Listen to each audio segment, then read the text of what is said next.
Hola, buenas tardes, gente. ¿Cómo les va? ¿Me pueden escuchar? Hola, profe, sí se escucha. Sí, se escucha.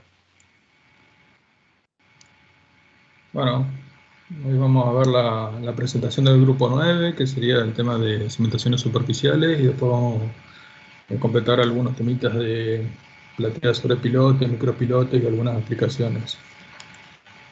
Así que, si están ahí, la gente del grupo 9, que eran Sí, buenas tardes. Gonzalo y Ahora, Guillermo. Bueno,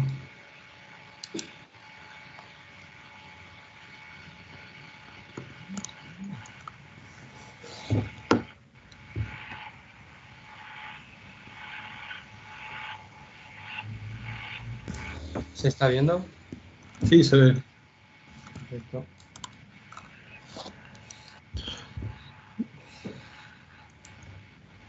¿Arrancamos nomás, profesor, entonces? Sí, váyanse presentando a medida que van hablando. Bueno, como usted comentó, somos grupo 9. Yo soy Almada Marcelo. Vamos a estar hablando de cimentaciones superficiales y recalce de cimentaciones superficiales. Como para empezar la presentación, yo voy a arrancar hablando de lo que es cimentaciones superficiales. Son aquellas que se realizan a poca profundidad del terreno y tienen la particularidad de transmitir la carga en los apoyos en forma vertical. La interacción entre el suelo y la estructura depende de la característica del suelo, como la forma, tamaño y la flexibilidad del mismo. Como clasificación general, podemos mencionar a las fundaciones superficiales, las cuales no superan 4 veces el ancho del lado menor de la base. En la práctica serían aquellas en las que se pueden trabajar, digamos, con toda maquinaria, digamos, no es necesario que sean equipamiento especial, o sea, excavadoras, palas, y las cimentaciones profundas, que son aquellas en las que la relación es 4 veces mayor al ancho de la base, y dentro de ellas podemos mencionar a los pilotes, que tienen relación entre 8 a 10, y los pozos de cimentación, que tienen una relación entre 4 y 8. En cada caso el comportamiento va a ser distinto, pero hay casos especiales donde, por ejemplo, las plateas trabajan de ambos modos. Las cimentaciones superficiales van a transmitir la carga al terreno por su plano inferior. En cambio, las profundas transmiten tanto por fricción entre el fuste del pilote como también por la punta. En algunos casos se va a transmitir por la punta cuando nos encontramos con terrenos rocosos, pero la fricción nunca va a ser nula. Cuando construimos una parte de una vivienda o una edificación que se asienta y se logra observar que la misma puede presentar algún tipo de fisura o descenso con respecto a la anterior, es porque tiene un proceso de asentamiento que va a demorar un poco más. Dentro de esta clasificación general podemos hablar de los tipos de cimentaciones, donde podemos mencionar, como se muestran en las imágenes de diapositiva, zapatas aisladas, disculpe, zapata aislada, corrida, combinadas, se va a hablar de emparrillado, pilotes y platea. Las bases pueden ser aisladas o combinadas. En el caso de las bases combinadas, son usuales cuando en el terreno tenemos columnas cercanas a las medianeras. Entonces, como no podemos avanzar sobre el terreno del vecino, obviamente, tenemos que manejarnos, digamos, hacia los lados. Y ahí se van a generar cargas excéntricas que producen momentos muy grandes en la fundación, y muchas veces la forma de absorberlos es mediante alguna base combinada o viga de equilibrio. Las plateas de fundación son convenientes cuando los suelos son poco compactos. En caso de los suelos blandos o poco densos, como las arenas, se logran distribuir los asentamientos de una forma un poco más uniforme. Siguiendo con esto, otro aspecto a tener en cuenta es la flexibilidad y la rigidez de la fundación. Se dice que la fundación va a ser rígida si su vuelo tiene una dimensión, digamos, respecto de la columna, es menor a 2 veces la altura máxima que tiene la base. Y se va a decir que va a ser flexible si el vuelo que tiene respecto a la columna es mayor a 2 veces la altura de esa base. Una fundación flexible ideal transmite asentamiento variable y se va deformando mucho, y los asentamientos serán mayores en el centro y menores en los extremos. Eso redunda en que se genere una distribución uniforme de las cargas que se van a transmitir al suelo. Siguiendo con los asentamientos que se generan, podemos definirlos en función de la teoría de la elasticidad con el módulo de deformación y el coeficiente de Poisson, teniendo en cuenta que el comportamiento del suelo no es lineal. Entonces el módulo de deformación no es único, sino que tiene mayor módulo en menores extensiones y luego disminuye. Entonces eso puede dar que en algunos casos haya errores en los cálculos del asentamiento. Para estos cálculos hay distintos métodos en los cuales podemos resaltar los teóricos, los semi-empíricos y si no directamente los empíricos, que por ejemplo en el caso de los empíricos se pueden hacer mediante ensayos. Uno de esos ensayos sería por ejemplo el de placa de carga. Los asentamientos pueden producir descensos, así como también asentamientos diferenciales, y en algunos casos se puede presentar rotación en las cimentaciones. Bueno, en lo que se refiere a la distribución de presiones dentro de la cimentación, sirven para determinar la distribución de presiones que se presentan en profundidad en el caso de una sobrecarga que nosotros mismos vamos a aplicarle a esta cimentación. Por ejemplo, una cimentación continua, que la cimentación continua ejerce mayores presiones en profundidad. Las presiones en profundidad serán mayores en continuas que en cimentaciones aisladas, porque es una sucesión de bases aisladas, digamos, una al lado de la otra. Entonces, los bulbos de presiones de un sector van a influir en lo que se encuentran cercanos, obviamente. Esto puede ser debido a que el coeficiente de Poisson y el módulo de formación no son constantes para un suelo si lo representamos en diagrama de presiones como por ejemplo el que se muestra en la diapositiva. Las deformaciones se ve que tienen como un comportamiento que no es tan lineal, más cuando se trata de arena densa o compacta. Tendremos un valor pico de la tensión máxima que puede soportar la fundación. Siguiendo, paso a comentarles los distintos mecanismos de falla que se pueden presentar en las cimentaciones. Específicamente vamos a hablar de dos. El primero se realiza mediante ensayos de laboratorio, donde se pueden observar 3 distintas zonas bien diferenciadas en la imagen que está en la diapositiva. Una que va a ser una parte triangular, que es como una cuña indeformada, que la podemos llamar cuña rígida, que trabaja en forma conjunta con la fundación. Luego, una zona de deformación radial. Y por último, la de falla por empuje pasivo. Pasando al segundo caso, donde vamos a estar tratando de una arena poco densa, no se producen estos mecanismos de falla, sino que es una especie de densificación del suelo y falla por punzonado.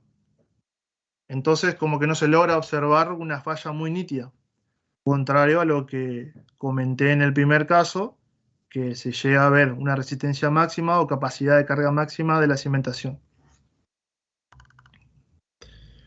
Los tipos de fallas van a tener una injerencia muy importante dentro de lo que es la composición del suelo o la densidad relativa. Por ejemplo, siguiendo hablando de las arenas, cuando estemos en densidades relativas cercanas al valor de 10, o sea, más o menos del 7 en adelante, y con la cimentación superficial, vamos a tener falla por corte general.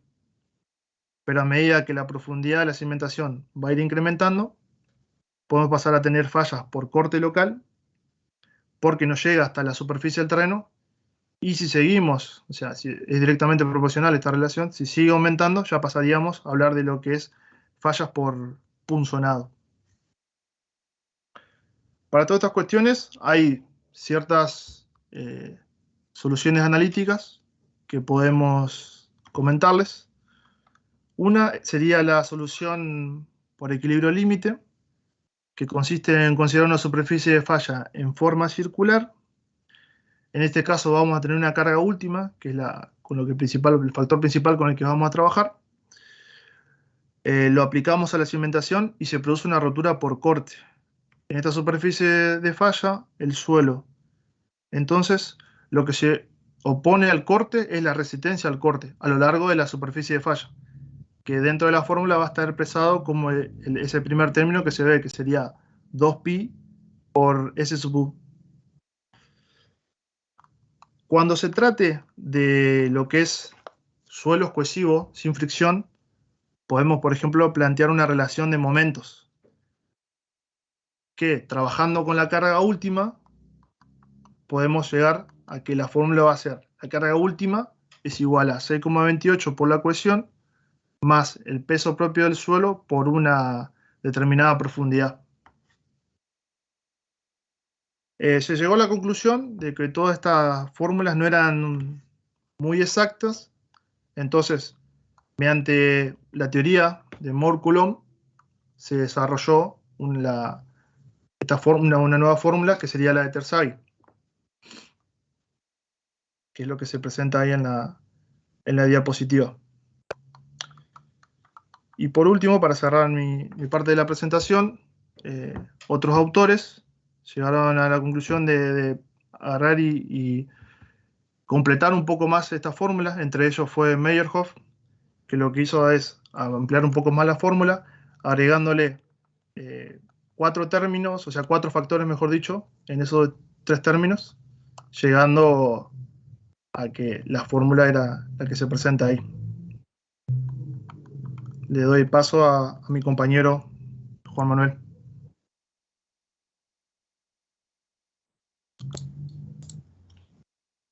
Mi nombre es Manuel González, voy a continuar con la presentación. Voy a seguir hablando sobre las teorías simplificativas que propone Terzaghi, que vamos a ir teniendo en cuenta lo mencionado anteriormente con lo que venimos explicando, donde Terzaghi propone la teoría donde se considera como la fricción como factor principal para las hipótesis que él realiza. En tanto a las que son relativas al suelo de la fundación, podemos mencionar que el suelo tiene un comportamiento rígido plástico ideal, por lo que no se consideran cambios volumétricos. También que el suelo bajo la fundación se considera como un medio semi-infinito, homogéneo e isótropo. En tanto a la resistencia al corte del suelo se rige por el criterio de Mohr-Coulomb, como hemos mencionado. El estado de deformación es plano y la falla de corte es general en condiciones drenadas. En tanto a las que son relativas a la fundación, tenemos que la fundación es superficial y que la fundación es rígida en comparación al suelo de fundación y a su base, que tiene la rugosidad suficiente para no permitir estos deslizamientos. Y también en cuanto a las teorías que son relativas al suelo sobre el sello de fundación, mencionamos que el suelo sobre el sello de fundación no aporta resistencia al corte y que también desde el punto de vista mecánico, que actúa como una descarga uniformemente repartida al nivel del sello de fundación. Terzaghi, a base de estas teorías, se dio cuenta que las cimentaciones podían fallar por 3 mecanismos en el suelo que tenía fricción. Uno de ellos involucra la fricción y la cohesión, otro mecanismo involucra la fricción y la sobrecarga del suelo a esa profundidad, y la tercera es que involucra el peso específico del suelo y el ángulo de fricción, las cuales las 3 dependen una de las otras, y si llegara a fallar alguno de los 3 mecanismos, como consecuencia fallarían los demás. En tanto a las cimentaciones, en las cimentaciones que son cargadas excéntricamente, estas que producen un diagrama de presiones en el plano de cimentación que no es uniforme, tienen una mayor carga en la dirección del momento y menor carga en el otro. En ese caso, se puede sacar la carga máxima con la fórmula que tiene en cuenta la carga vertical y la ecuación de momento. La carga última dependerá del ancho efectivo y no del ancho de la base en estos casos. En caso que contemos con suelos que son macizos y roscosos, se toma como la capacidad de soporte un cierto porcentaje de la resistencia a la compresión simple de la roca. Se ensaya entonces un testigo intacto y se toma un 20% como capacidad de la carga última para cimentar sobre la roca, en el caso que la roca no sea muy alterada. En tanto a los estados límites, sobre las fundaciones superficiales, podemos mencionar que tienen falla por la capacidad portante, también que tienen pérdida de estabilidad general, que es cuando el suelo falla sin tocar la fundación, es decir, que está por debajo. También se puede encontrar falla por deslizamiento, cuando el suelo que falla es el que está en contacto con la zapata, por dar un ejemplo.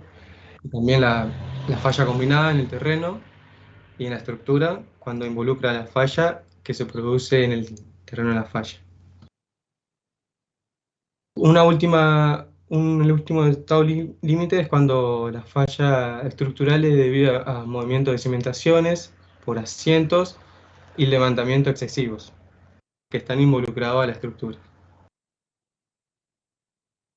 En tanto al factor de seguridad, que es el que utilizamos en el cálculo, que lo multiplicamos en el cálculo de las cimentaciones, este dependerá del tipo de estructura que estemos construyendo.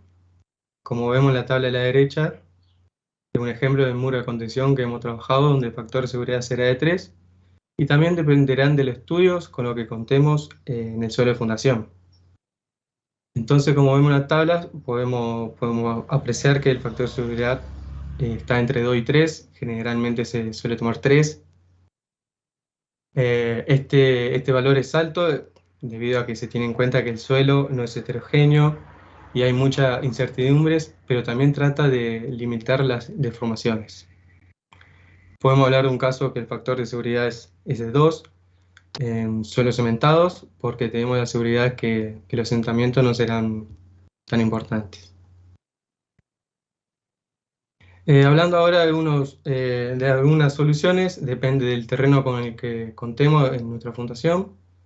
Como un primer ejemplo de algo muy sencillo, cuando trabajamos con fundaciones directas, que esta puede ser, como hemos mencionado, las bases aisladas, las zapatas continuas o la platea de fundación, en donde contamos con un extracto de suelo de arena suelta, como vemos a la izquierda, o cuando contamos con un suelo más compacto, que puede ser arcilla, como en el ejemplo de la derecha. Para cada caso, la profundidad de fundación dependerá de los problemas erosivos que estarán sobre la superficie del terreno, y en el segundo caso, la profundidad de fundación dependerá del intercambio de humedades entre el aire y el terreno.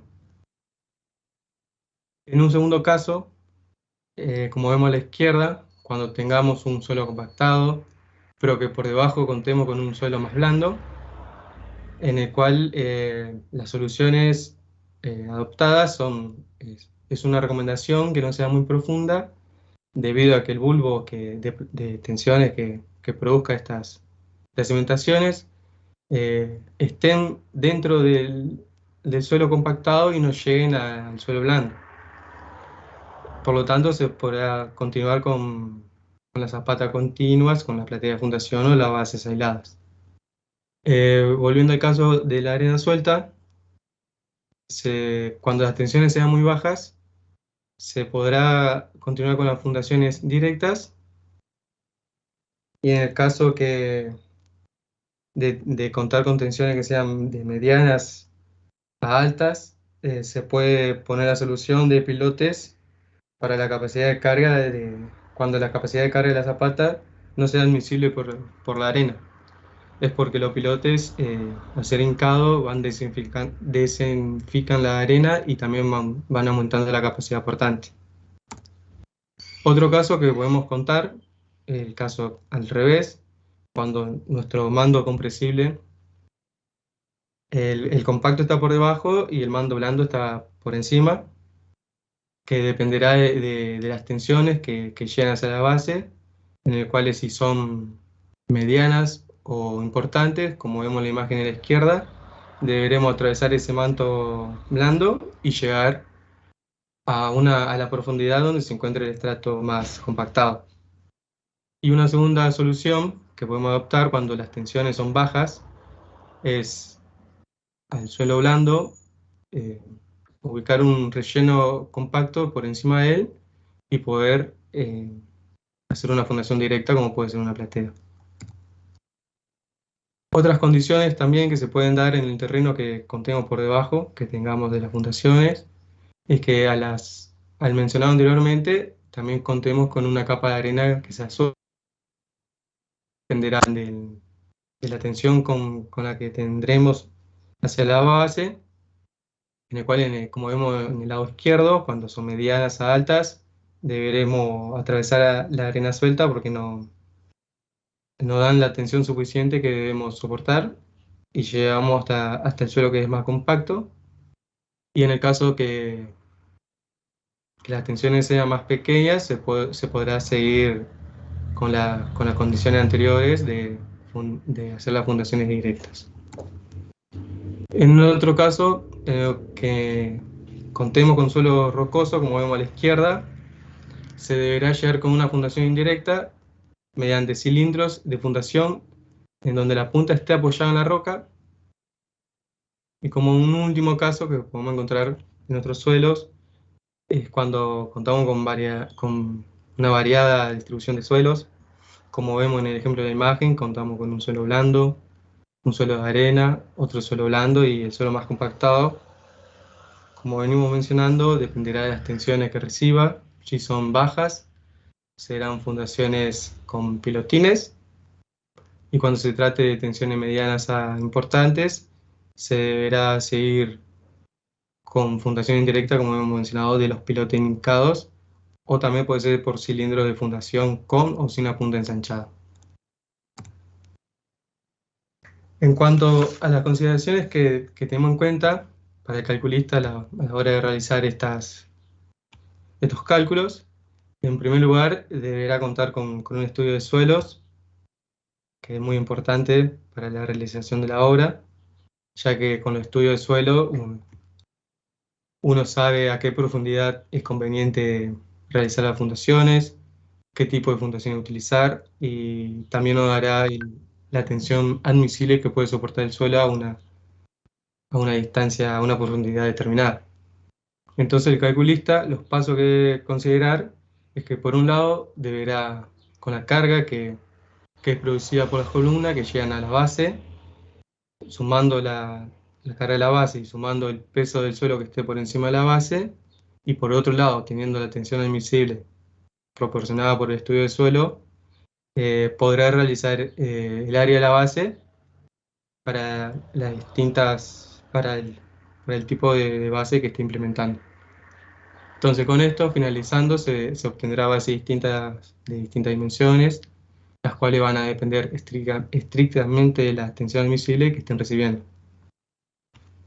También el hecho de analizar las tensiones admisibles que están recibiendo nos lleva a la conclusión de que en el caso que se trabaje con bases de pequeñas dimensiones, se tratará con asentamientos pequeños, que es caso contrario cuando se trata de dimensiones grandes, ya que los asentamientos serán mayores. Aunque lo razonable sería trabajar con menores tensiones para bases más grandes para poder equiparar los asentamientos. También podemos mencionar las plateas, las cuales se ocupan de distribuir carga en mayores dimensiones, que estos son más beneficiosos cuando contamos con suelos más blandos o poco densos. Así se obtienen menos asentamientos diferenciales haciendo una comparación con las zapatas. Por último, queríamos mencionarles sobre que se debe tener en cuenta a la hora de realizar las fundaciones. Es el empleo de la maquinaria en la fundación, en la cual sabemos que la maquinaria produce vibraciones que arrojan cargas cíclicas en la cimentación. Entonces, estos pueden generar inconvenientes con las cimentaciones. Por ende, las recomendaciones que planteamos son las que tenemos mencionadas. Entre ellas está que el eje de la máquina debe coincidir con el de la cimentación lo máximo posible para que el asentamiento sea uniforme. También que la masa del cimiento debe ser 2 o 3 veces mayor que la máquina si esta es centrífuga, o entre 3 y 5 veces si es oscilante, como pueden ser las bombas a pistón.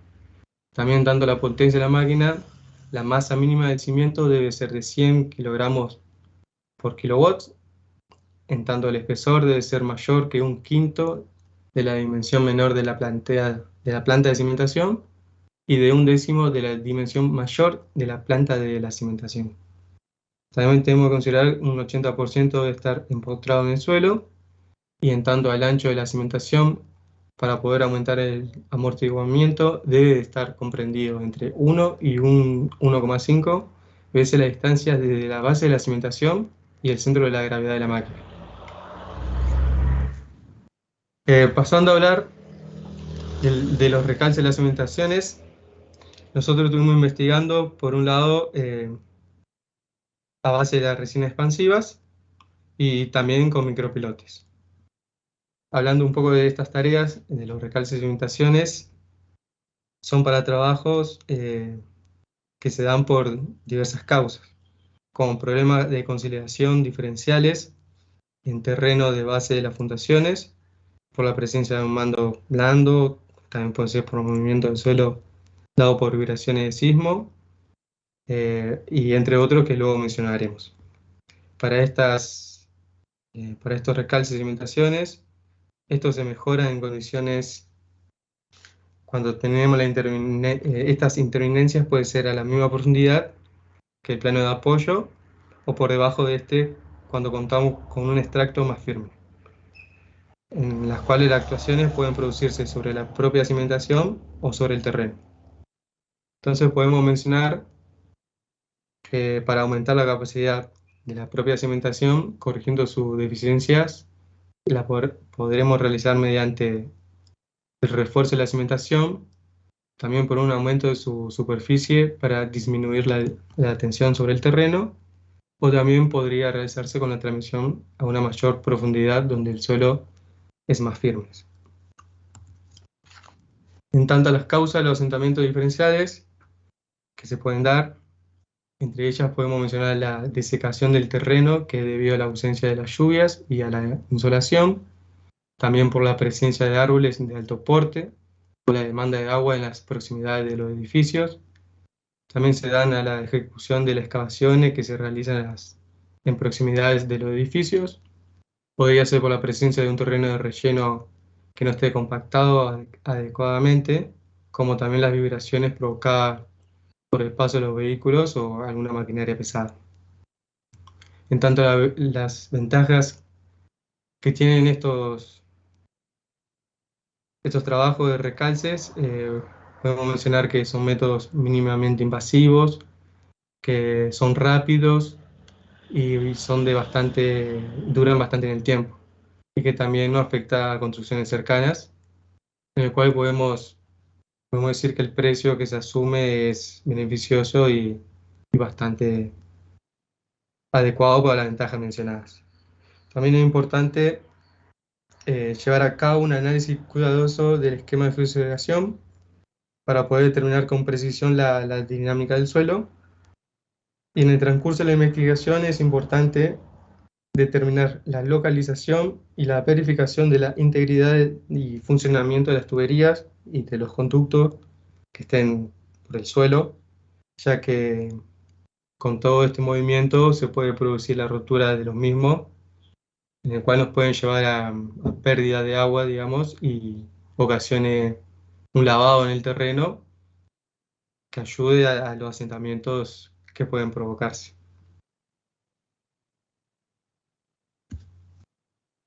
Bueno, soy Diego Villaverde y voy a continuar hablando de los métodos nombrados recientemente por mi compañero Manuel. En primera instancia, de inyección de resina expansiva, la cual es un poliuretano termoplástico que se utiliza en diferentes sectores de la edificación con problemas de asentamientos diferenciales. Se caracteriza por su alta resistencia y durabilidad en el tiempo bajo casi cualquier condición. Se debe tener cuidado con la presencia de ácidos en el terreno porque podría alterar la resistencia mecánica. En cuanto a la utilización de la resina expansiva en las cimentaciones superficiales, en la consolidación del terreno de cimentación permite mejorar las características mecánicas del terreno y su comportamiento sísmico. A diferencia de otras técnicas en las cuales se utilizan materiales cementantes, estas no sufren aumento del peso específico. Su tecnología se basa en la compactación y no en el relleno de las oquedades presentes en el terreno. Esto se consigue por la expansión generada al producirse la reacción química de los componentes de la resina. Esta propiedad expansiva permite recuperar parcial o totalmente el asentamiento de la estructura bajo la cual se efectúa la inyección. Dicha recuperación se efectúa siempre bajo condiciones de seguridad. Por tratarse de una técnica de baja invasividad, puede ser utilizada en obras de difícil acceso. Se caracteriza por su rapidez de ejecución, su eficacia y su relación precio-calidad.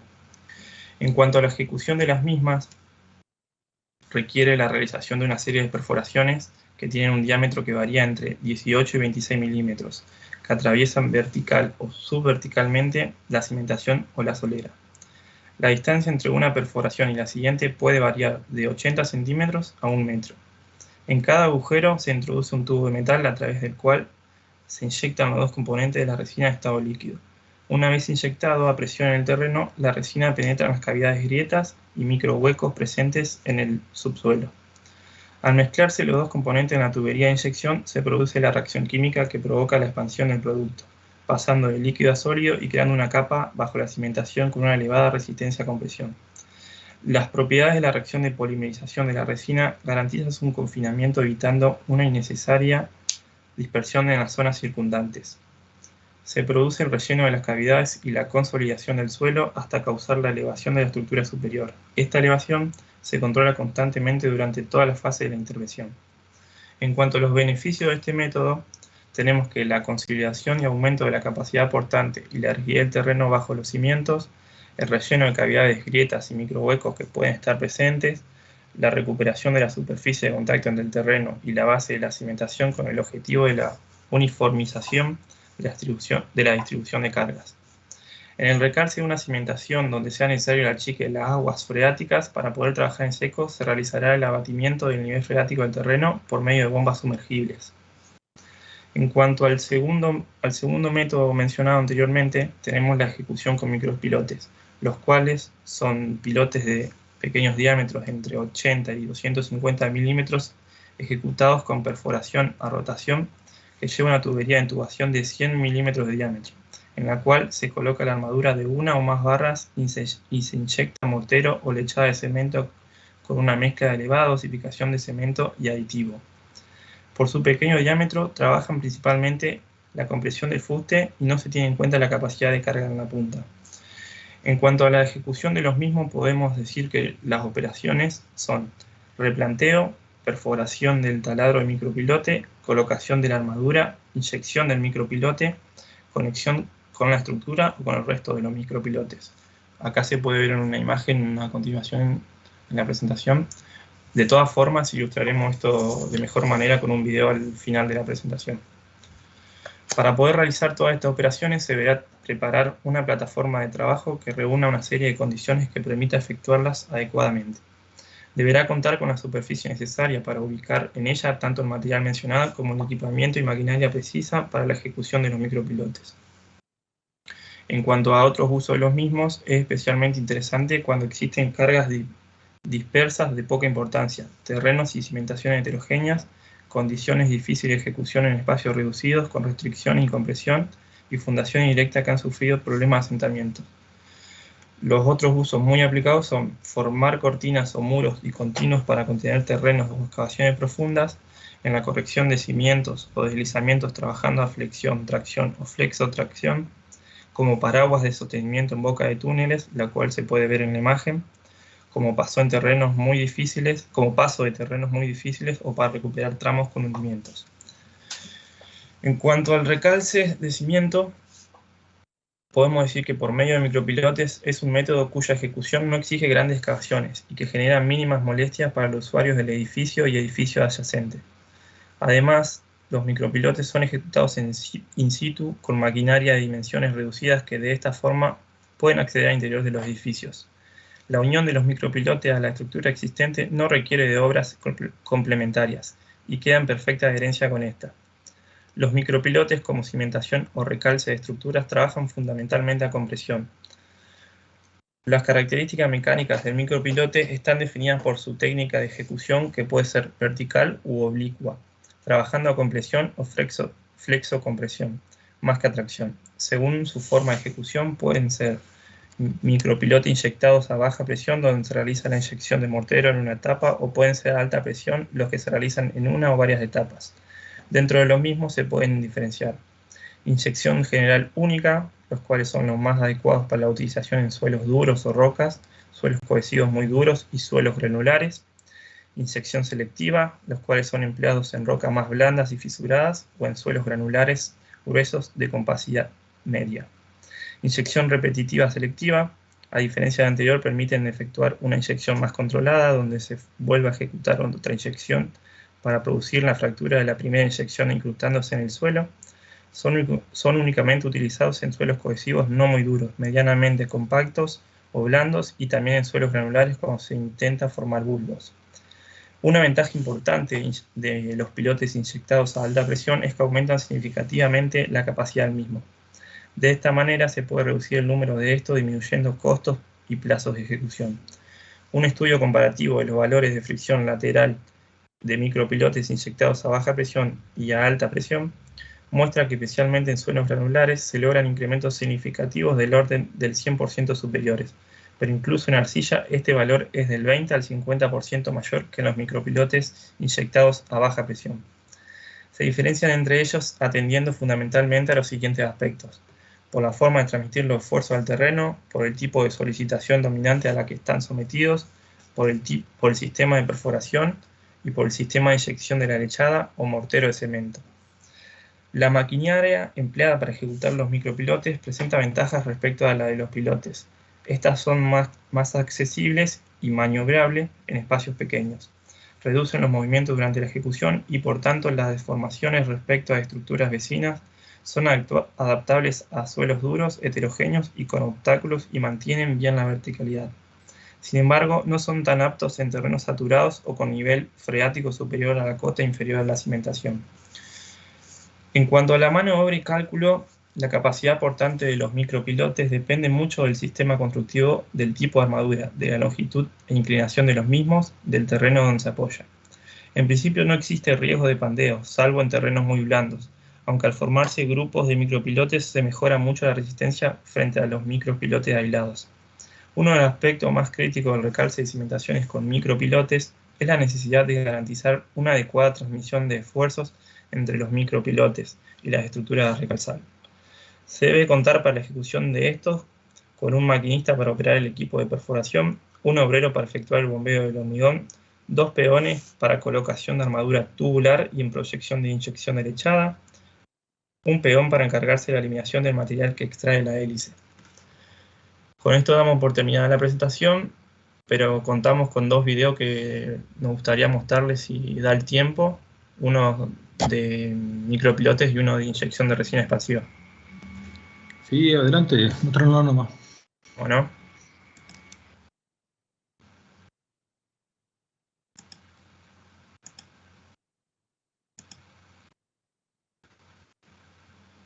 El primero es de inyección con resina expansiva y tiene audio, a ver si se puede escuchar.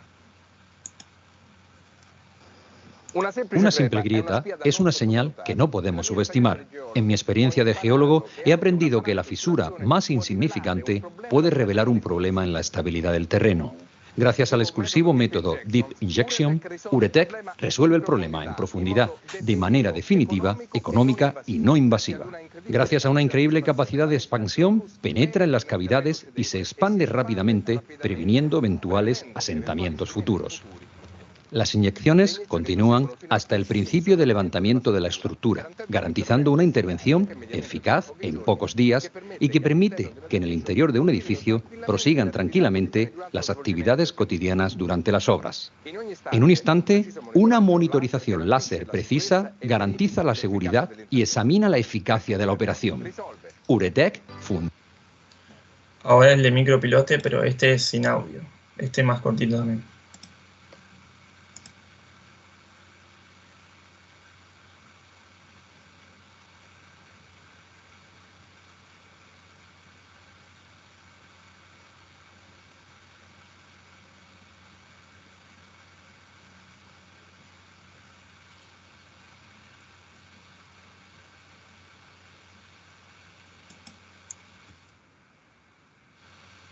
Bueno, con eso termina la presentación del grupo 9.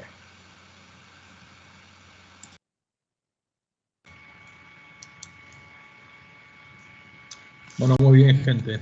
Muy buena la presentación. Para continuar un poco el tema de los micropilotos y demás. A ver si veo acá.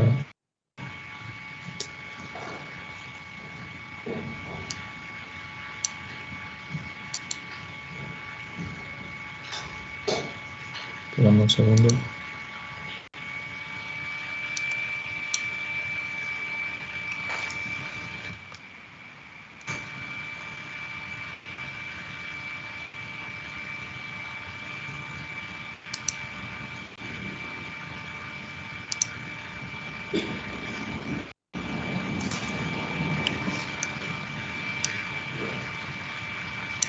Pueden ver ahí la pantalla, ¿no es cierto?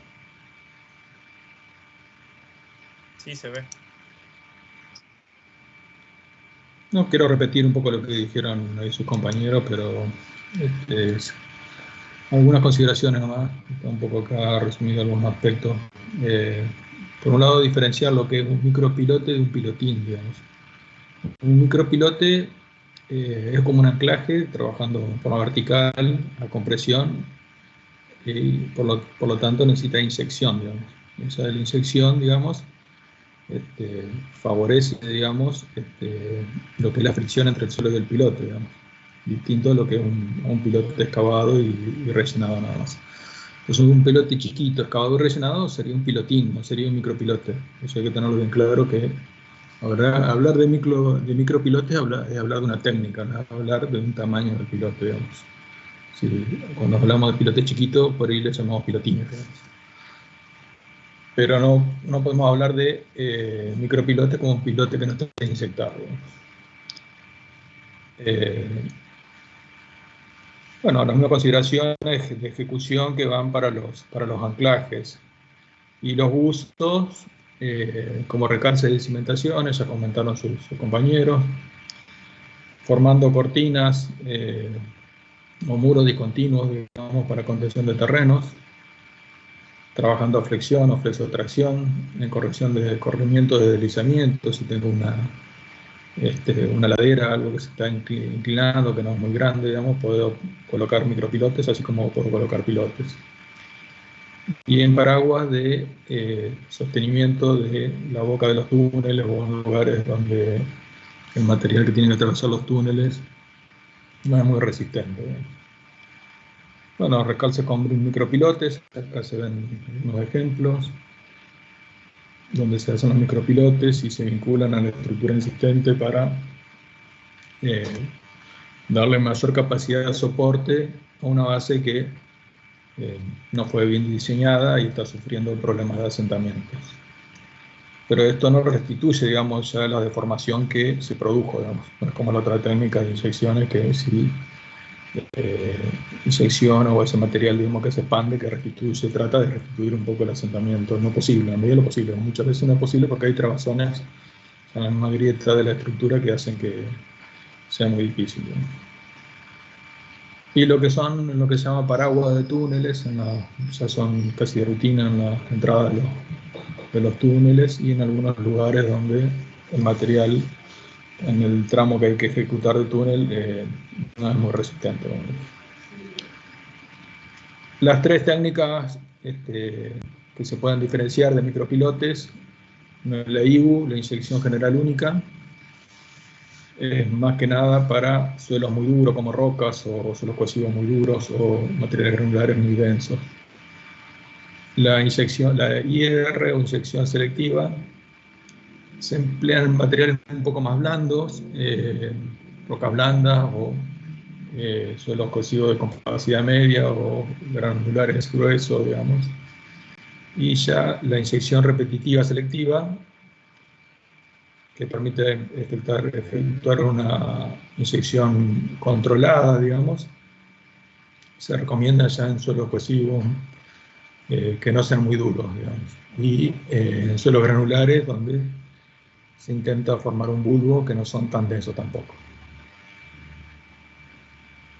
Bueno, esta sería la inyección repetitiva selectiva. Se hace primero la inyección y luego se va inyectando de vuelta, colocando lo que se llama un tubo manguito para separar, digamos, los distintos lugares donde se inyecta, y se trata que la primera inyección que ya solidificó se incruste dentro del suelo, sobre todo si es suelo cohesivo, o se expanda si es suelo granular, formando, digamos, un bulbo, digamos, en esa zona. Bueno, después, como todas las cosas, hay que hacerle ensayo de carga. Lo que hablaban de su compañero, que se incrementa, digamos, sobre todo los micropilotes, muchas veces se desprecia la tensión de punta, digamos, se calculan trabajando únicamente por fricción, digamos. Y también se consideran incrementos importantes de la fricción, más que nada para materiales granulares, por el tema de la inyección, que no es lo mismo que el llenado, sino que produce como una compactación, digamos, del suelo alrededor del pilote. Y en suelos cohesivos también, sobre todo si se dan estos procesos de reinyección selectiva o reinyección. Bueno, eso sería el tema de micropilote, que ya le voy a comentar algún caso, digamos. Luego tenemos el tema de... A ver si tengo acá. No, acá se me perdió.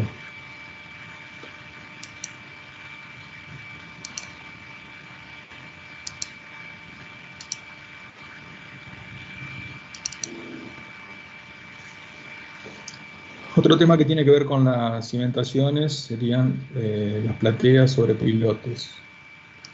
Sería una combinación, digamos, de pilotes y plateas.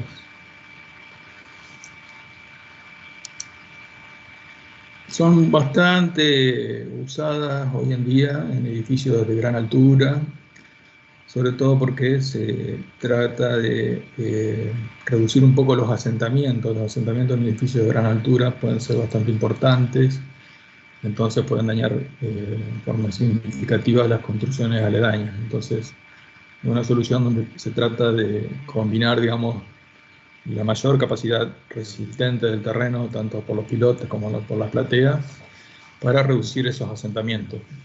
La rigidez de la platea tiene que ser bastante importante. Estos edificios de gran altura que pasan a los 100 metros pueden tener plateas que tengan 3 metros de espesor, ¿no? Entonces tiene que ser proporcional a las cargas que va a resistir la platea y a la relación que tiene que tener con la rigidez de los pilotes, ¿no? Y también de la cimentación de los pilotes. Entonces, se trata de combinar, digamos, las capacidades de la platea junto con el pilote, para lo cual es importante que los asentamientos que se produzcan tanto en la platea como en los pilotes sean compatibles.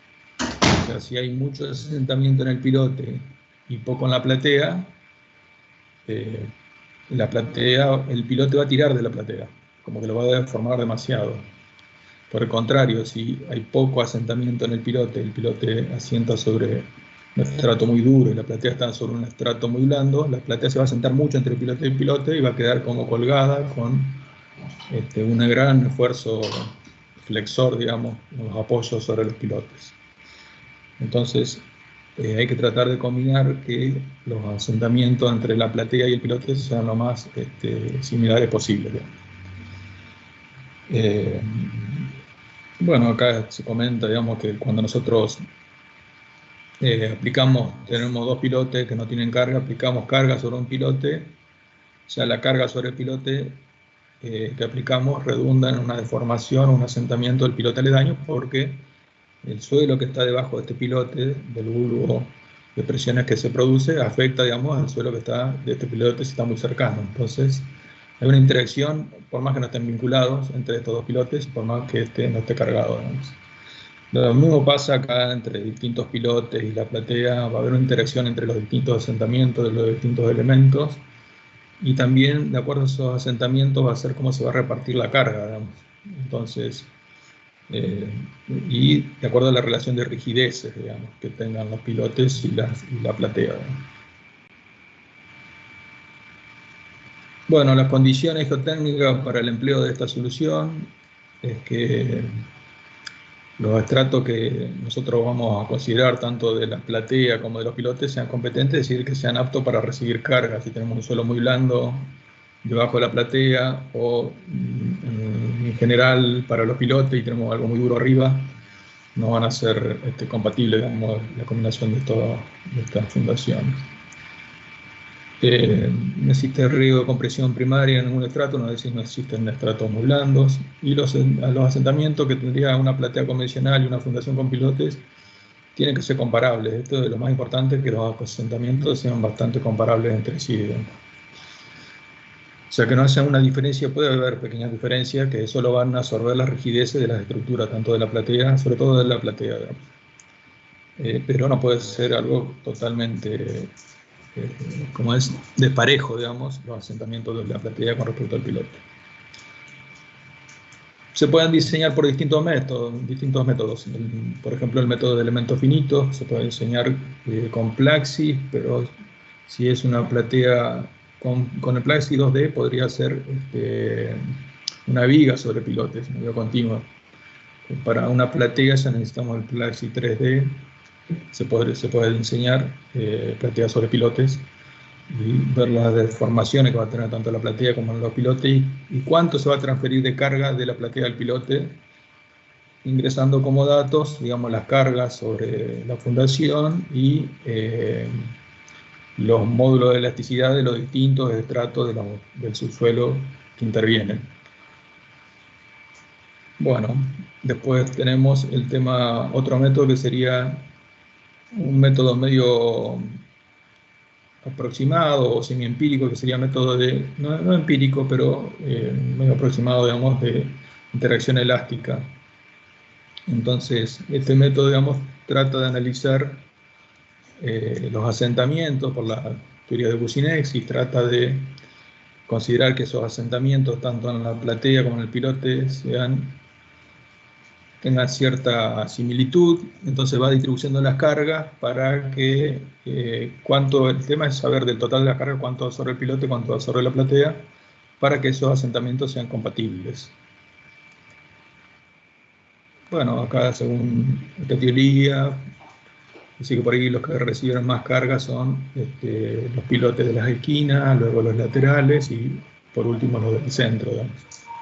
Tendrían menos capacidad para recibir carga porque estaría la interacción de los otros pilotes que producen mayores asentamientos en la zona central que en la zona lateral porque tiene menos interacción con otros pilotes, digamos.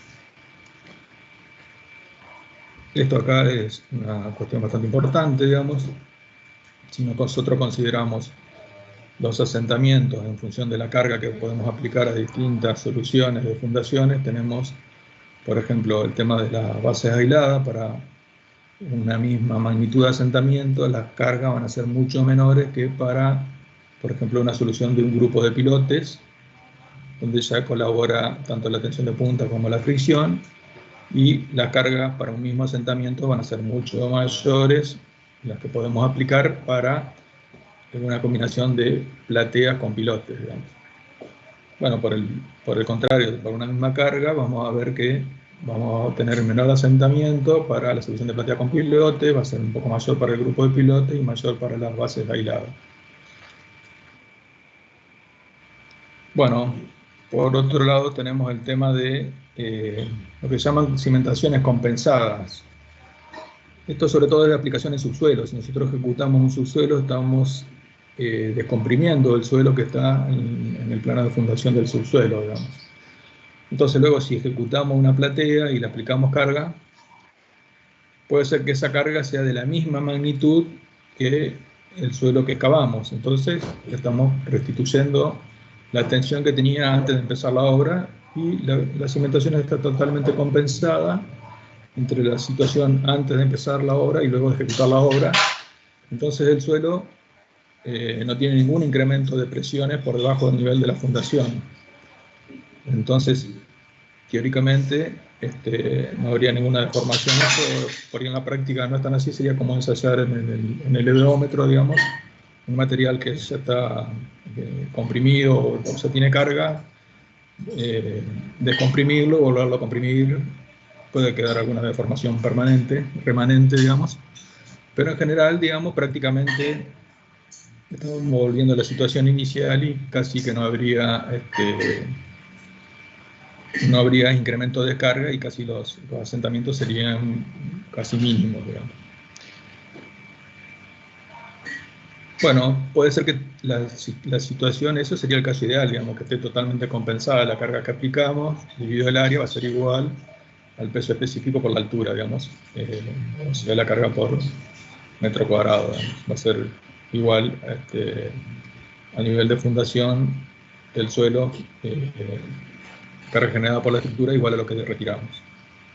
Pero puede haber casos en que no se llega a compensar totalmente, entonces por ahí la carga que nosotros retiramos puede ser menor a la carga que recibe, pero eso puede redundar en que nosotros consideremos una reducción de la carga del edificio, descontándole la carga que retiramos, siempre y cuando nosotros hagamos una platea. No podemos hacer eso si nosotros hacemos bases aisladas o pilotes, porque eso estaría trabajando las cargas en pequeñas áreas y el incremento de presiones no sería, digamos, igual en esas pequeñas áreas, que es lo que tenemos si tenemos una platea continua y estamos trabajando en toda la superficie del subsuelo.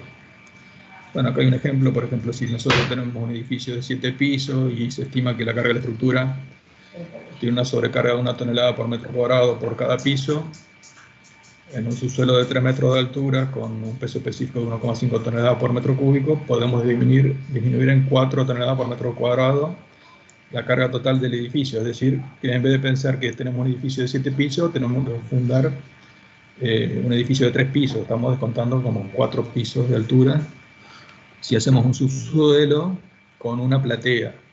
Una platea sobre pilotes, no con bases aisladas y no con pilotes fundados, columnas fundadas sobre pilotes. Entonces ahí se ve un poco la potencialidad de este sistema de fundación de platea sobre pilotes en estos casos que tenemos subsuelos. Muchas veces la capacidad de carga de la platea no es suficiente y los pilotes son necesarios, pero al considerar platea sobre pilotes se disminuye bastante las tensiones, digamos, sobre los pilotes. Esto es acá algunas cuestiones que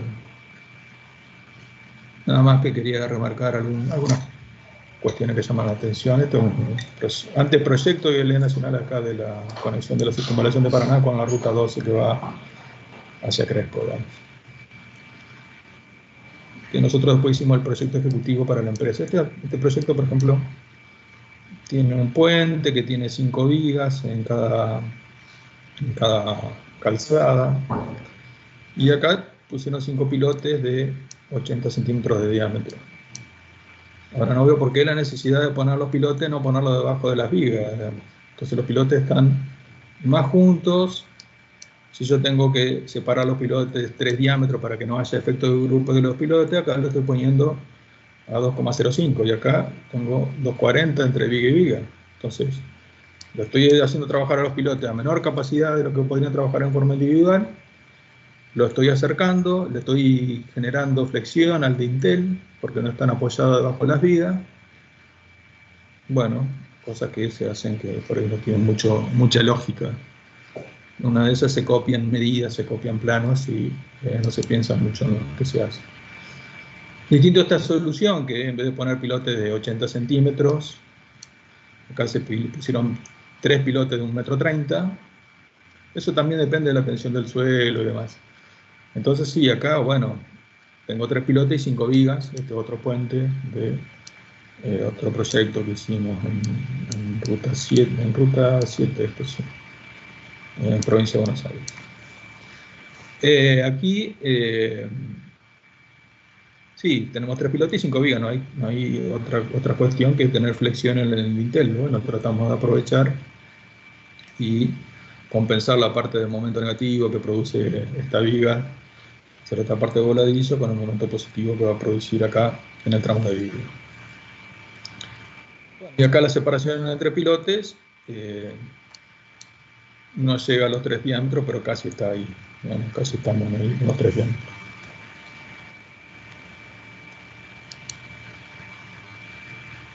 muchas veces hay como una exageración. El tema de las fundaciones da, o para que, digamos, que haya poca afinación del lápiz, poca precisión, digamos. Hay veces que son fundaciones excesivamente grandes, hay veces que son fundaciones un poco temerarias. Entonces hay poca certidumbre en cuanto a la precisión de las fundaciones. Eso es, o redunda en estructuras muy sobredimensionadas o estructuras subdimensionadas que pueden producir fallas, y eso es bastante importante, tratar de afinar, ajustar, digamos, la fundación por el tema de los costos por ahí que tiene la fundación, y tratar de hacer una obra segura. Siempre tenemos que hacer una obra segura. Este otro ejemplo acá de un edificio de los tribunales que se están haciendo en Paraná, y acá tenemos la planta de fundación, y acá tenemos unos cabezales de 4 pilotes que, acá los cabezales, este cabezal tiene 4 pilotes de 80 centímetros de diámetro con un bulbo abajo de 1,35 m.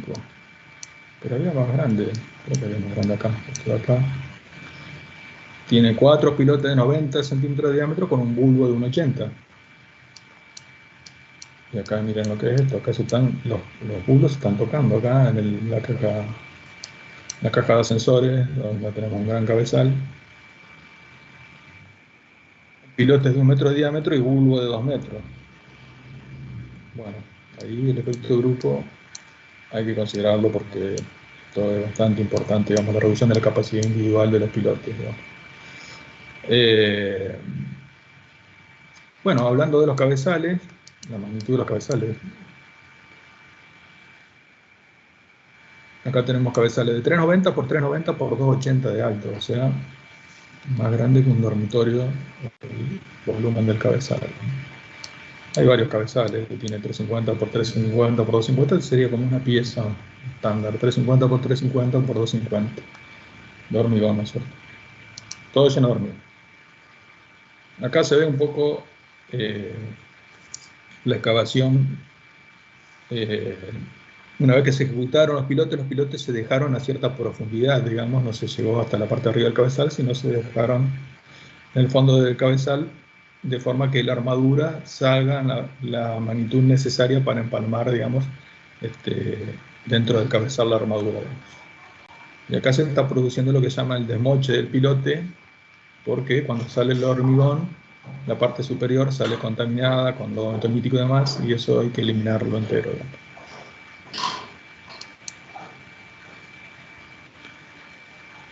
Bueno, acá se está armando lo que sería la jaula o armadura de piel, digamos, del cabezal, de uno de los cabezales. Eso sería lo que sería la armadura de piel. Bueno, están trabajando con los encofrados. Y esta sería la armadura de la biela traccionada.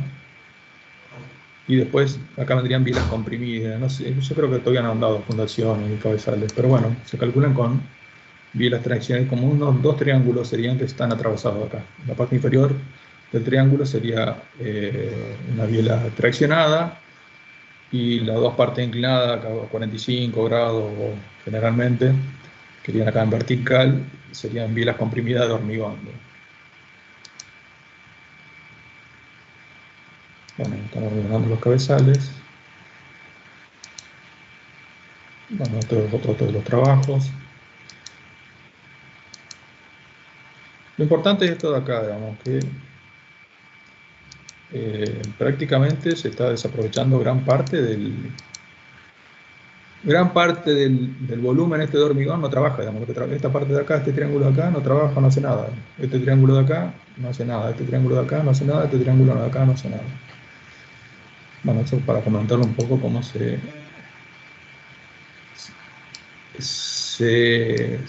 no se sobredimensiona, por ahí no se economiza, digamos. No digo que esté mal calculado, digo que por ahí no se busca un poco la economía en las estructuras de fundación. Bueno, estos son los datos del estudio, que tiene, en profundidad tiene una tosca a cierta profundidad y demás, y ahí donde se fundaron los pilotes. Estos son los pozos que se hicieron. Este es el informe de suelos.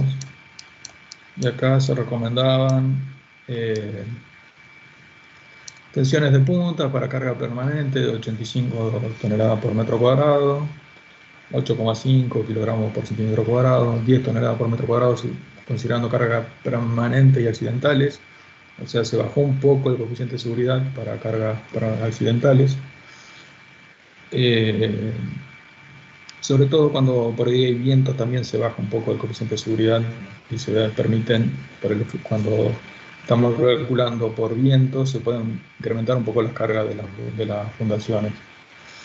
Y también hay un tema de si tenemos varios pisos y nosotros tenemos sobrecargas accidentales, que es muy difícil que se den en todos los pisos con la máxima magnitud. Entonces, arrastrar todas esas cargas hacia la fundación es como un exceso, digamos.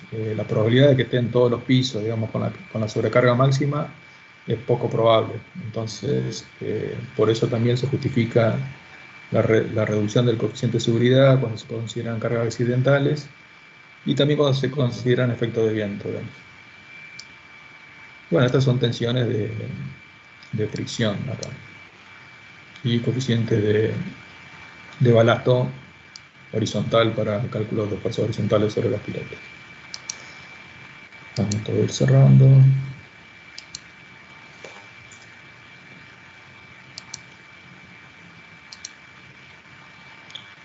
Bueno, este es, a ver si tengo el otro que quiero entrar acá.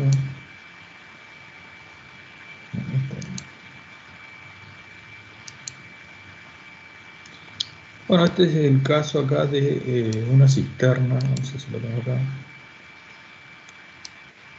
Una cisterna que se tenía que construir en una fábrica, creo que de gelatina, Leiner, en Santa Fe, de una gran cisterna que tenía cargas bastante importantes. Fíjese acá, esto no sé cuánto tendrá, pero debe tener cerca de 20 metros por 100 metros de largo, y no me acuerdo cómo tenía de altura. Una carga bastante importante de esta cisterna, en un suelo que no era muy competente para recibir una fundación directa de estas cargas. A ver si tengo acá el informe que es de...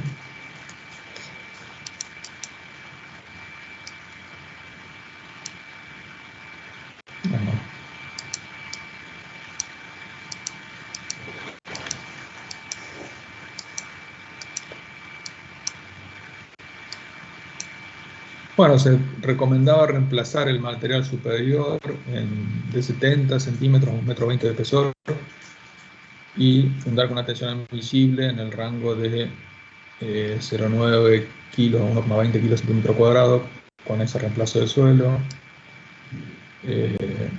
Había otras zonas donde había que hacer un reemplazo mayor, hasta 2,50 metros de profundidad.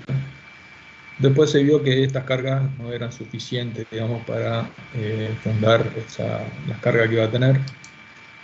Entonces, a ver si tengo acá la alternativa de... Esperamos un segundo. Estas se vieron que las tensiones, esto está hecho con el Plaxis, las tensiones sobre el subsuelo de una fundación directa eran bastante importantes, y las deformaciones también. Entonces se hizo una combinación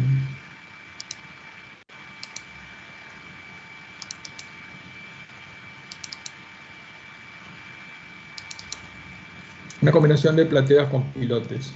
Entonces eso sí se modeló en el Plaxis. A ver si lo abro acá.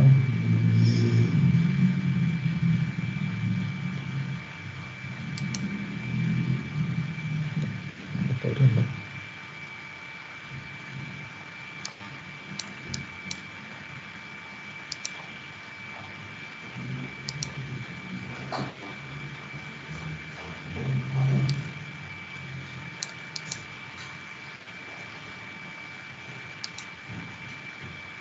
Está un poco lento porque agarré la máquina bien. Bueno, acá sí se modelaron plateas, una platea con pilotes. Y acá están los distintos pilotes y las distintas plateas. Y la platea, digamos, y se vio la interacción que había entre el suelo y el pilote. Y aproximadamente se llevó cerca del 60% de la carga, se llevó a los pilotes de 80 centímetros o metro de diámetro, se colocaron a lo largo de estos, creo que 100 metros, por 20 de ancho, que se colocaron 4 pilotes en esos 20 metros de ancho.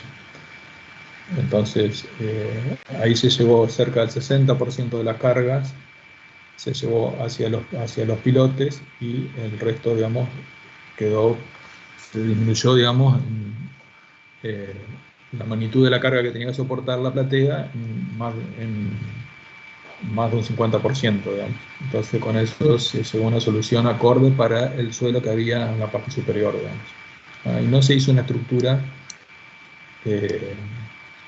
de cabezales ni nada de eso, sino que se le dio un cierto espesor, una cierta rigidez a la platea, un cierto espesor, que no recuerdo acá cuánto es, y con eso se modeló para tratar de hacer que las deformaciones, tanto de la platea como sean compatibles y puedan ser absorbidas, digamos, la diferencia de deformaciones entre los pilotes y la platea puedan ser absorbidas por la platea.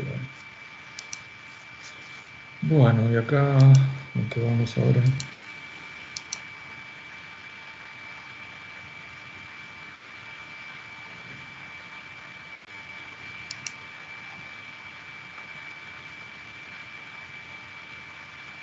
¿Qué pasó?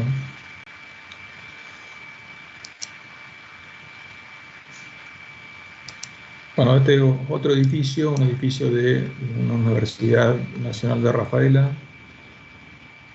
que nosotros estamos haciendo el cálculo de estructura, acá volví al principio.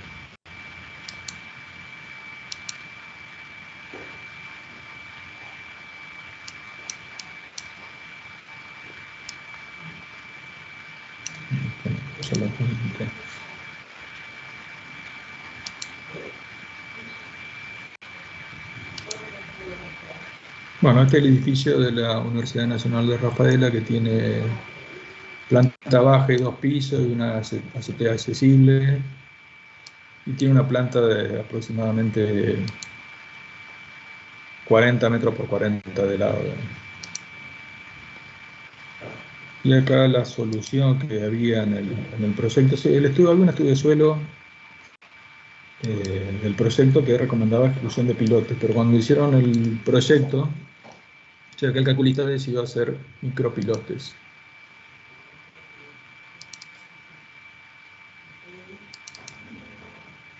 Decidió hacer una fundación con micropilotes. Espera un segundo, que esta máquina no me da la línea.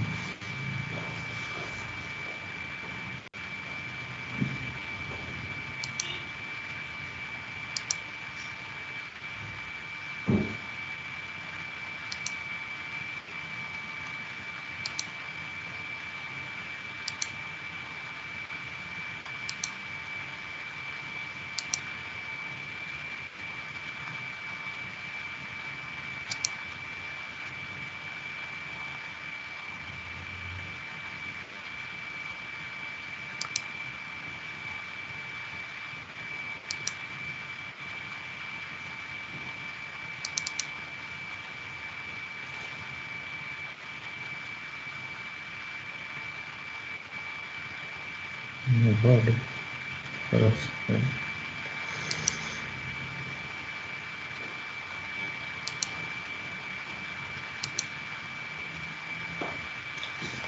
Bueno, esta es la planta de fundación.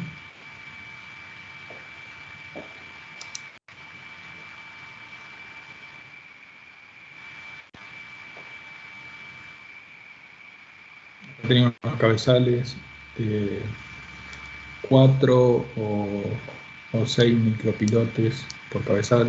Acá la caja de sensores tenía 5 micropilotes de 30 centímetros de diámetro, 3 micropilotes y demás. Cuando nosotros teníamos que hacer el cálculo definitivo, esto era un prediseño, digamos, con el que se licitó la obra, el cálculo definitivo que nos contrató la empresa constructora que está construyendo la obra. Cuando empezamos a revisar todo esto, vimos que los micropilotes casi no estaba considerada la tensión de punta, pero sí tenía una tensión de fricción de más del doble de lo aconsejado para ese suelo cohesivo. Entonces había una sobrevaloración de esa tensión de fricción. Ahí sus compañeros dijeron que para arena se puede llegar a un incremento del 100%, pero para arcilla no más del 20 o 50%. Y eso es teoría, eso es la teoría. Después en la práctica eso debe verificarse con ensayos. Entonces era bastante riesgoso hacer esta fundación y nosotros le aconsejamos al cliente no hacer esta fundación porque después las consecuencias de problemas que hubiera en la estructura iban a recaer sobre el constructor, que era el que firmaba el proyecto ejecutivo. Entonces, el constructor nos pidió que le evaluemos otra alternativa. Acá tenemos, por ejemplo, lo que estaba previsto.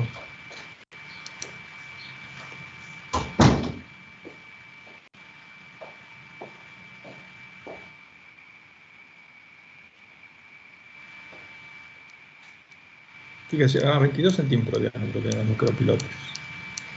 22 centímetros. Era bastante arriesgado hacer esta fundación. Desde nuestro punto de vista no tenía la capacidad suficiente porque había como una sobrevaloración, digamos, de la tensión de fricción, que ya vimos que tiene límites máximos que son aconsejados no superar. Esto lo superaban un 100%, atendiendo a que eran micropilotes. Pero bueno, esa es la teoría, son las recomendaciones o algunas consideraciones que hay que verificar en la práctica, y eso hay que verificarlo con ensayo, ahí no queda otra opción. Entonces hacer esto y después que no ande era medio desaconsejable. Y después tenía algo bastante raro acá, se ve que estaba diseñado por algún arquitecto, que hacían en vez de hacer una platea, hacían una losa apoyada sobre viguetas y ladrillo de Tergopol sobre el suelo. No sé, una cosa muy rara. Estas son las viguetas que apoyan sobre vigas y van ladrillos, una losa alivianada, digamos, con viguetas y una capa de compresión arriba de esto.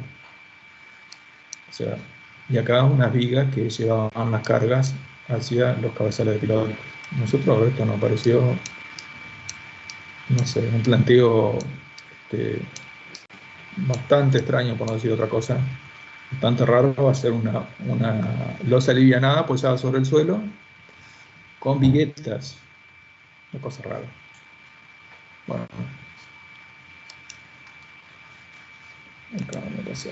Le dijimos al constructor, le propusimos, digamos, hacer una platea con pilotes,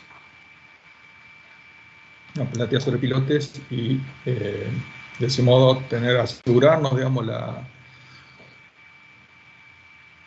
capacidad, digamos, de la fundación, que estaba infravalorada por los micropilotes, y eliminar todo ese sistema bastante complicado de ejecutar. Había que ejecutar esas vigas excavadas y luego hacer esa losa. Está muy lento.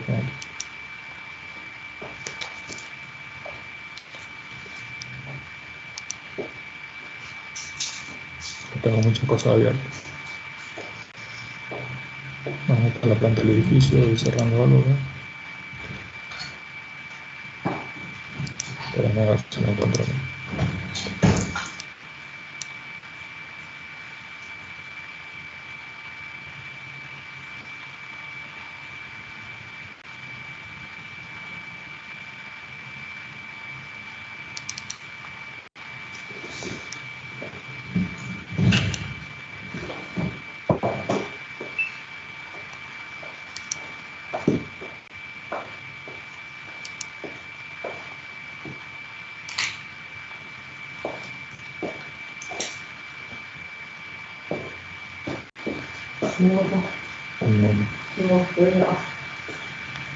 Creo que acá. Bueno, disculpen que está medio lenta la máquina.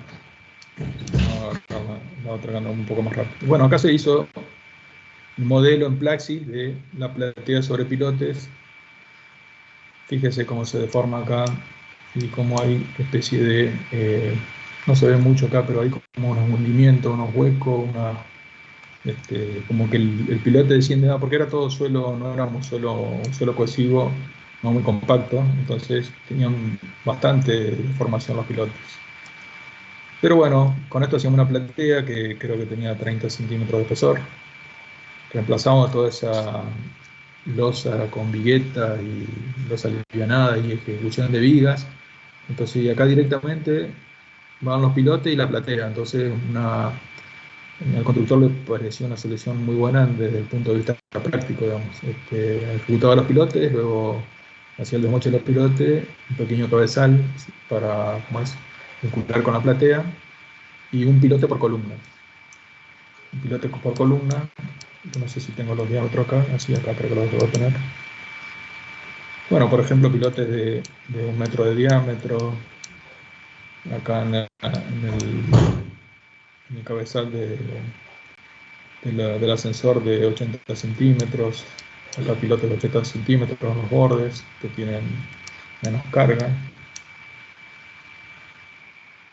pilotes de 80 centímetros, acá tenemos pilotes que caían sobre un patio, entonces para vincularlo hicimos unas vigas, eso se modeló todo en el praxis. Acá pilotes de 1 metro de diámetro, de 1 metro de diámetro a 80 centímetros, acá hay algunos que tienen 60 centímetros de diámetro, están muy cerca todos estos pilotos, estas columnas que caen acá. La idea era poner sobre cada columna un piloto. Entonces, parte de la carga de las columnas la transmitía el pilote y parte la transmitía la platea que estaba vinculada sobre el pilote. Aproximadamente siempre 50%, 60% es lo que recibe uno y otro. Bueno, eso fue rechazado por la inspección de obra, por el comitente, que era el Ministerio de Obras Públicas de la Nación y no sé si la universidad además. Querían que se haga la ejecución de lo que estaba previsto en el proyecto. Bueno, el contratista se puso duro, dijo que los micropilotes no lo iba a hacer porque no iba a asumir el riesgo. Entonces se llegó a una solución intermedia: hacer pilotes convencionales no vinculados a la platea y hacer la famosa losa alivianada sobre el piso con viguetas y vigas que vayan a pilotes, que en ese caso ya no nos daba un pilote por columna, teníamos que hacer 2 pilotes por columna o más, porque no teníamos la colaboración de la platea.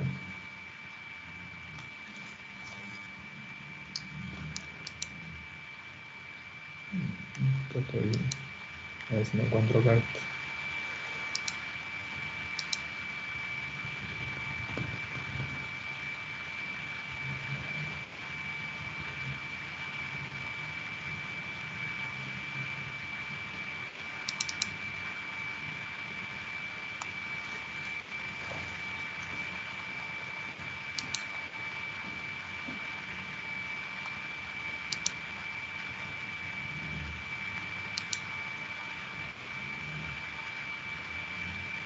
Bueno, esta es la solución que llegamos. Para decir algo, cuando teníamos pilotes de 1 metro de diámetro que colaboraban con la platea, pusimos 4 pilotes de 70 centímetros. Por ahí el constructor prefirió hacer pilotes más chicos y que pilotes más grandes y cabezales de 4 pilotes, pero fíjese la forma del cabezal, ¿no? Ya no es un cubo, sino que ya acá tenemos una cruz, porque acá es donde trabaja, digamos, el cabezal. Acá hay una biela traccionada en el fondo con 2 bielas comprimidas que forman un triángulo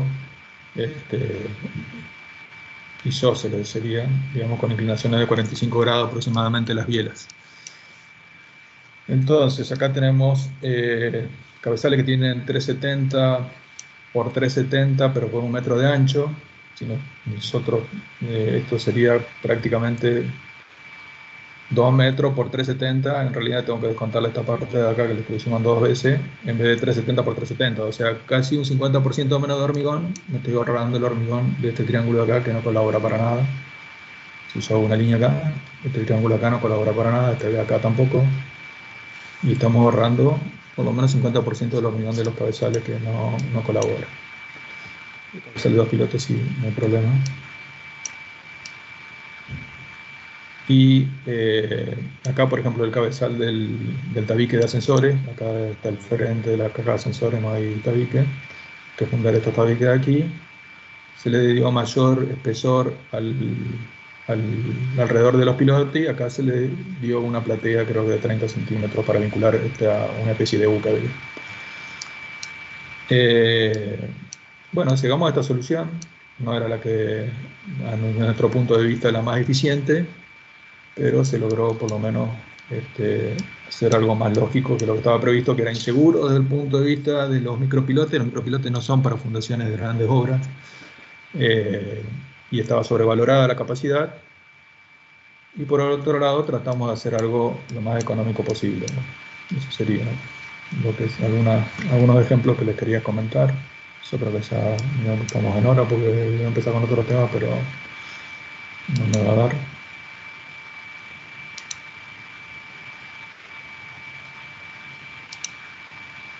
No recuerdo si hay algo más. Bueno, todo el tema de las vigas y demás, tuvimos que hacer el cálculo de las vigas famosas y el cálculo de la... Reemplazamos, había una capa de compresión de 5 centímetros, más un hormigón pobre de 8 centímetros, más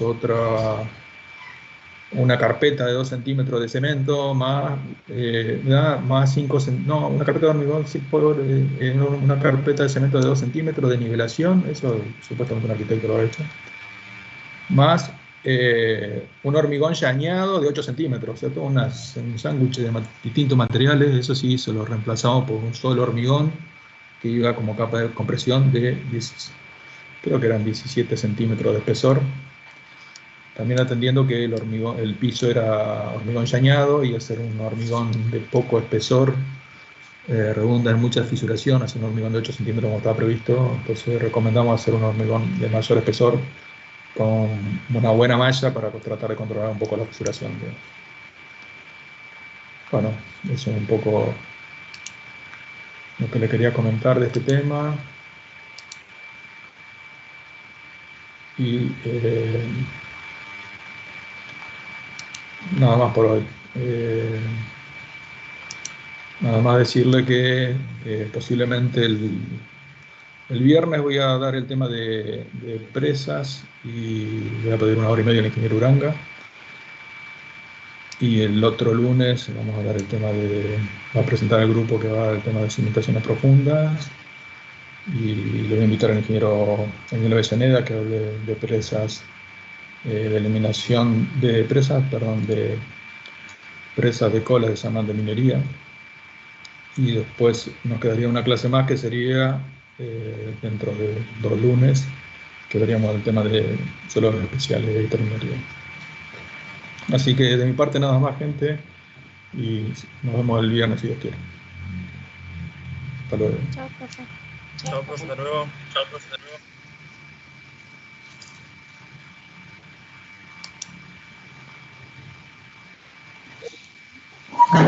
Hasta luego, profe.